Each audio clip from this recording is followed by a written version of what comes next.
Hi guys, it's Rob from Royal Balls. Time for an update on my snake room. There's been some changes here.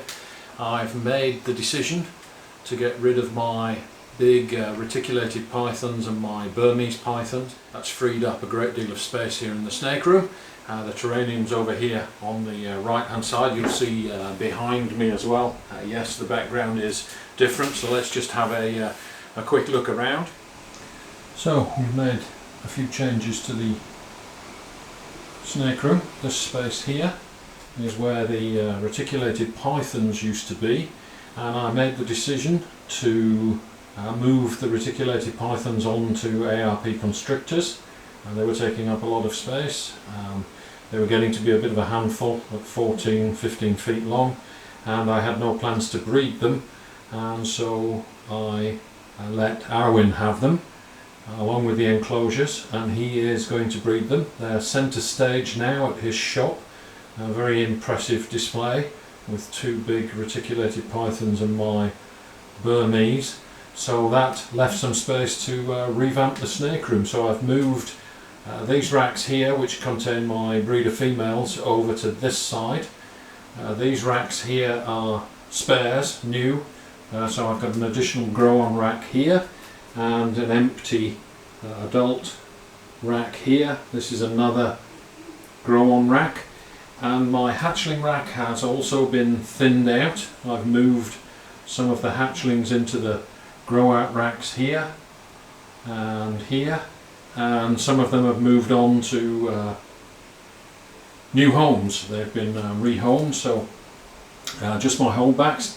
I've got half the tubs now empty, and of course some additional tubs up there ready for my hatchlings for this season, so I'm not short of space.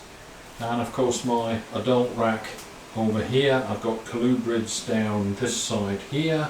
I've got my adult large females in this rack here, and surprisingly some of my adult breeder males, they've made the transition to these larger tubs fairly well.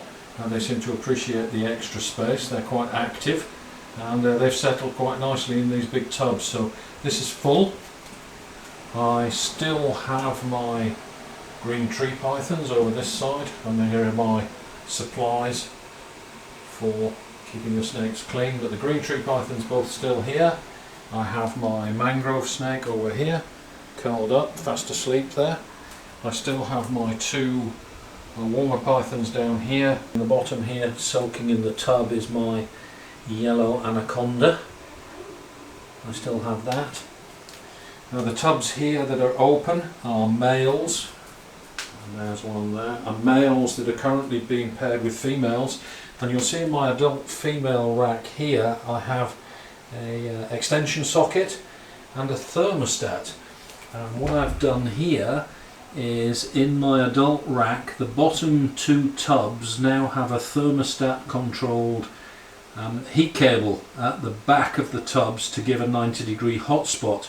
And there's two bottom slots here I'm using for my gravid females. Once the females ovulate, they will start to heat seek, and typically my females take about 36-37 days from their pre-lay shed to actually laying eggs. And David Suarez gave me the idea of using heat mats in my maternity tubs to speed up the egg laying process. He gets his females to lay about 30 days after pre-lay shed, so I'm trying it this year. So the two bottom slots in this rack here have heat tape at the back and a 90-degree hotspot, and there's two females in there that have already ovulated. The female on the right is due in the next couple of days if she lays within 30 days. So we'll see now whether that works or not.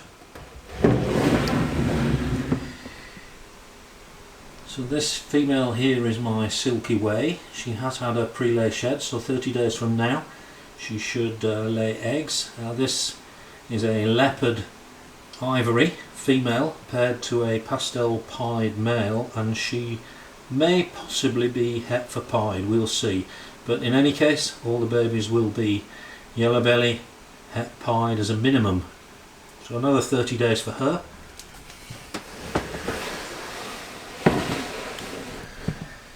This big female here is due to lay in the next couple of days. She's a normal. She's been paired to a super pastel leopard Mojave, so I want some female pastel leopard combos out of that, which I'll hold back. So she's due in the next couple of days.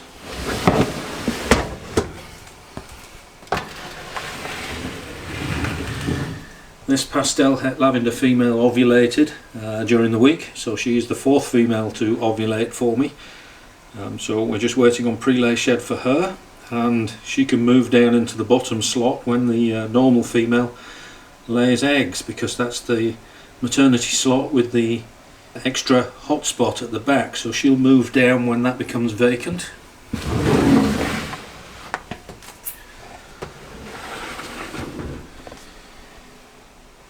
This is my leopard mystic potion. She's been paired to a firefly male. Hopefully we'll get some mystic and fire combinations out of that. That should be quite spectacular.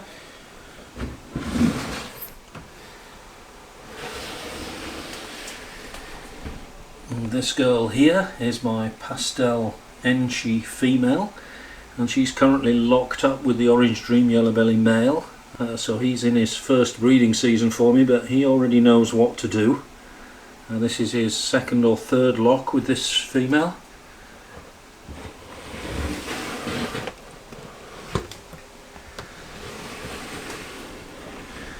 This is the girl that laid the first clutch of eggs. This is my pastel vanilla Mojave female. She's already eating again, and you can see that she started to get back into condition, so all good there. This is my pastel vanilla clown female, and she's being paired to the fire clown male, and she's looking nice and chunky. She's off food, so we're hoping for an ovulation from her fairly soon.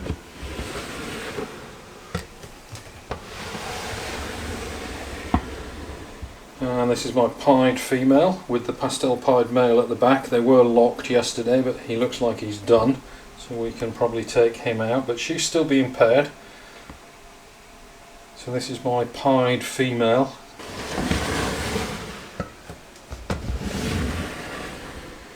Fire het lavender being paired to my firefly het lavender male. Maybe we'll get some ruby bombs or cherry bombs out of this pairing, as well as the lavender.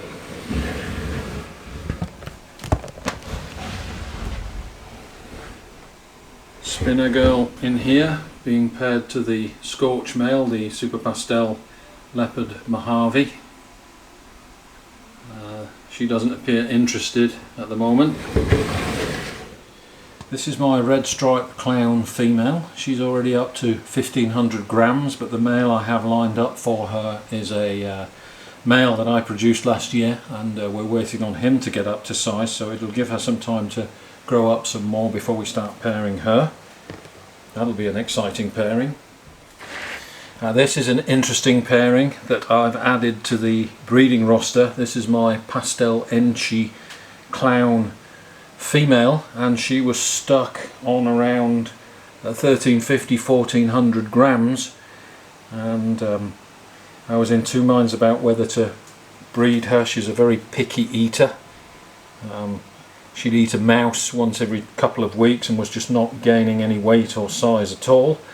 So I paired her to the fire clown male. I put the fire clown male in just once, and they locked immediately, and she has turned from a picky eater into an eating machine. She's going through that ravenous eating phase now after being paired, and she's even taking frozen thawed rats, which she's never done before. She's eating everything I throw at her, and she's already now up to 1650 grams. So that did the trick, and we'll see whether we can't get a clutch of eggs from this girl this year. That will be a very interesting pairing. We're going for the Firefly Enchi clown, or vertebrae, so that should be a very interesting pairing. This girl here is extremely bright. She has got the typical pastel dirtiness down the sides, which the fire should clean up, but she's extraordinarily bright yellow, and she's maintained her colour extremely well. Just look at that really bright head stamp there. So that's a pairing that we've added this year. This is an interesting one, Vanilla Clown female, and she's stuck at 1200 grams. She went off food and hasn't been eating, and I couldn't coax her into eating at all. So just a little tip there, you'll notice that I've put her on substrate. She's on cocoa husk substrate. I typically do not use cocoa husk, but she's looking much more relaxed and comfortable on the cocoa husk than she did. So we'll see whether she starts eating and whether we can't get some size on her. So just a trick there, when your females go off food at that tricky age, if they do, just change something. I've put her on substrate and already I can tell just by looking at her that she's much more relaxed now. This is my leopard champagne. It needs leopard or enchi to bring out the best. And this is a male, and I've got some plans for him. I was watching a YouTube video the other day, and this takes us on to the cinnamon enchi combination. When you have a really powerful gene like champagne, you can use an ALS or acts like super allelic combination, which combined is also a very powerful combination to bring out the best in a champagne or some of the other very dominant genes that otherwise swamp out pattern. So what I want to try with this guy is to get banana cinnamon enchi into the mix. And I held back some of my cinnamon enchi offspring in order to do that. Let's take a look at what I held back. So this girl here is my cinnamon enchi Mojave female, just growing up, and I believe this is going to prove out to be an allelic combination, so she will pass on either cinnamon or enchi to her offspring, but not both. So this will be a very interesting pairing with the leopard champagne. So when she grows up a bit, we'll see whether we can't do something with this combination. So that's one of the cinnamon enchis I kept back.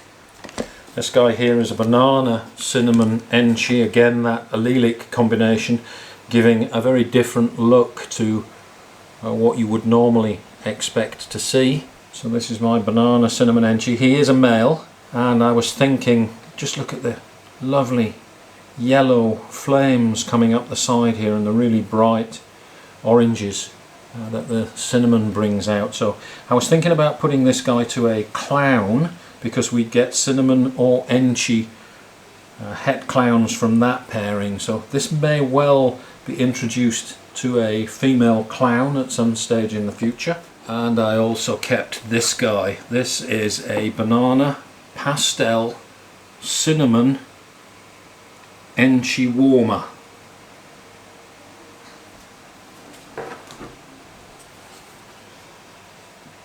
And this is the guy that's featured in a previous video. You can see that the cinnamon is still bringing out these glorious orange colours down the side, and the pastel with cinnamon has not turned this into a pewter because of the presence of the enchi gene. Pastel is working with the allelic combination rather than with just the cinnamon, and so this guy did not turn out to be pewter. So I kept him to see what we can do with that allelic combination again. So this is banana, pastel, cinnamon, enchi warmer, and it's a male. This is a super pastel vanilla het for clown female. With her being het for clown and super pastel vanilla, I think she'll be a useful addition to my clown project, so we'll grow her up, and she is another one of my holdbacks. But of course the superstar from that clutch is this girl here. She is a super pastel, spot nose, yellow belly, vanilla het for clown. The star of that 2019 clutch, and this spot nose girl here could go into my Batman projects or could go into my Pompeii project. So we'll see which way we want to go with this girl. But that is the star of my 2019 spot nose het for clown holdbacks. This is the bumblebee calico female, growing up nicely in my grow out rack. This guy here in my grow out racks is my leopard het for clown, so he's the key to my Batman projects with some of my other holdbacks. So he's being held back in the grow out racks. he's about ready to go. And if that vanilla clown female starts to eat and gain some weight, I might actually pair him to her to try to get a visual leopard clown to put to my spot noses. We'd have much better odds than the het to het pairing if I do that. So this is my leopard het for clown male, a calico orange dream male sitting in my holdout racks too. He's waiting for a decent Enchi orange dream female to go to make a super orange dream Enchi calico or some such combination. He's sitting in the grow out racks just waiting patiently. And of course we have this guy. This is just an Enchi clown, not super Enchi, not blade, just a very, very clean Enchi clown male. And we have some plans for him as well, orange dream and yellow belly into this. Pairing him to one of my reduced clown females at some stage in the future. We'll have two lines of clowns. We'll have busy clowns and we'll have this reduced pattern line of clowns. So he's just about ready to go now as well. He's a 2019 Enchi clown male from ARP Constrictors. Another female sitting in the grow out racks, super pastel spot nose, het for clown female, growing nicely. And this is the het for clown male. This is a pastel yellow belly spot nose het for clown male.